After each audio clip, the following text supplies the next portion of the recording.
আজকের প্রতিনিধি সভাপতি রাতুল চরণে ভক্তিপূর্ণ প্রণাম জানাই জ্যোতিমণ্ডলীর চরণে, সম্মানীয় রাষ্ট্রমণ্ডলী, তত্ত্বাবধায়ক সমিতির সভাপতি, সহসভাপতিবৃন্দ, বিভাগীয় সদস্য, জেলা সদস্য, সমস্ত ভক্ত এবং মায়েদের আমার আন্তরিক সশ্রদ্ধ জয় গুরু সম্ভাষণ।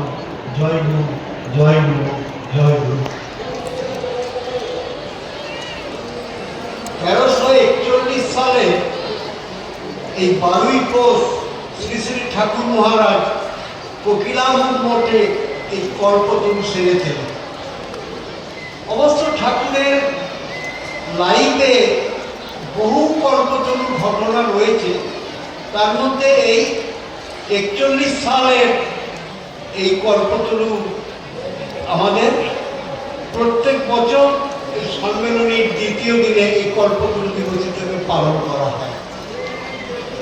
তাই কল্পতরু আমরা বেদের মধ্যে পাই, কল্পবৃক্ষ। রামকৃষ্ণ কথামৃতে আছে যে এই কল্পতরু যেমন আনন্দও আছে তেমনি বিপদও আছে। কিরকম না, একজন পথিক রাস্তায় হেঁটে যাচ্ছিলেন, হঠাৎ ক্লান্ত হয়ে একটা গাছের নিচে বসে পড়েন। তারপরে সে ভাবলো এইখানে যদি একটু কিছু সেবা আনন্দ পেতাম, দেখা গেল সঙ্গে সঙ্গে তার সব ব্যবস্থা হয়ে যাচ্ছে। বলছি কিভাবে হচ্ছে? তখন সে বুঝতে পারলো যে আমি কল্পবৃক্ষের নিচে বসে এইসব মনে মনে মনস্থ করছি। তারপরে সব সুখ নেবার পর তার মনে হলো যে এই রাত্রে যদি বাঘ এসে আমাকে ধরে, দেখা গেল একটা বাঘ এসে তাকে খেয়ে দিল।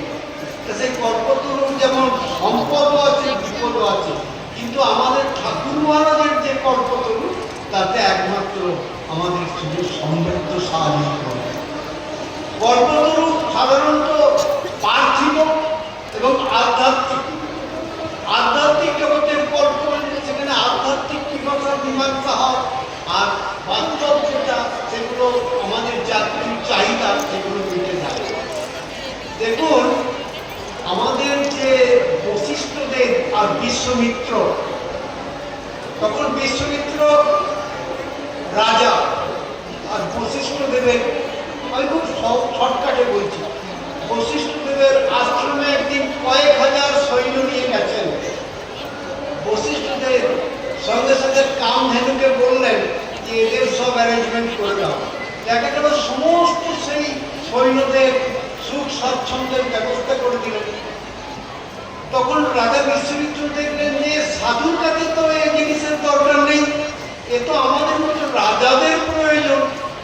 তখন বশিষ্ঠকে বললেন যে আপনার কাছে প্রার্থনা, এই কামধেনুকে আমাকে দিয়ে দিন। বশিষ্ঠ বললেন না, এটি আমি নিতে পারবো না। তো বিশ্বমিত্র যখন দেখলেন যে চাওয়াতে কাজ হচ্ছে না, তখন বললেন যুদ্ধ ঘোষণা করব। বললে আপনি করুন। তখন কামধেনুকে বললেন তুমি তোমাকে রক্ষা করো। তারপরে দেখা গেল বিশ্বমিত্র পরাজিত হয়ে ফিরে যেতে হলো। তারপরে ঘটনা তো সবাই জানে। তারপর এই বিশ্বমিত্রের পরে গৌরাঙ্গদেব, তিনিও বিষ্ণু খট্টায় বসে বর বিলাচ্ছেন। সেখানে ভক্তপ্রভু মুকুন্দ বলছেন আমার জন্য প্রভু কি বলেন? প্রভু বললেন তিনি আমাকে কোটি জন্ম পরে পাবে। তো সেই শুনি মুকুন্দ উল্লাসে নৃত্য করতে লাগলেন যে কোটি জন্ম পরে হলে পাবো, এই পাবো, এই হবে, এই প্রতিশ্রুতি বা কতজন নিতে পারেন? ঠাকুর বলছেন আমিও বলছি তোমরা একদিন সব পাবে।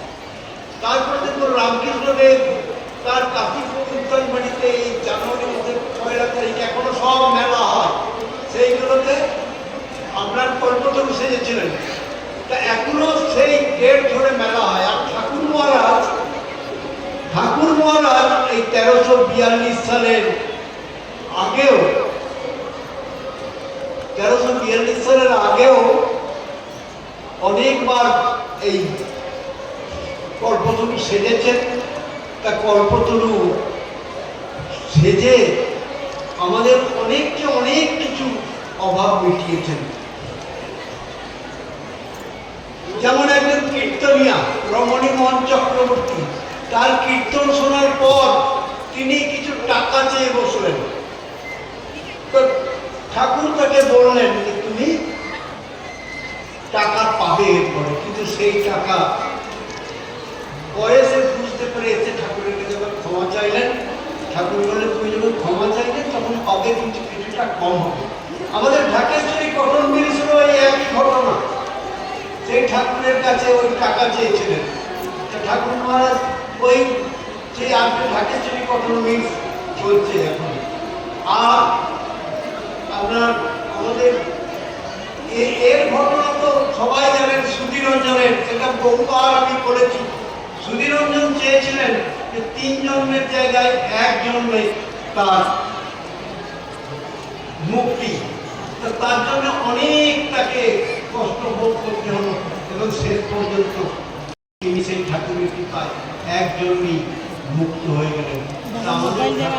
এই কল্পনা সকলকেই আশীর্বাদ করতে জয় গুরু, জয় গুরু।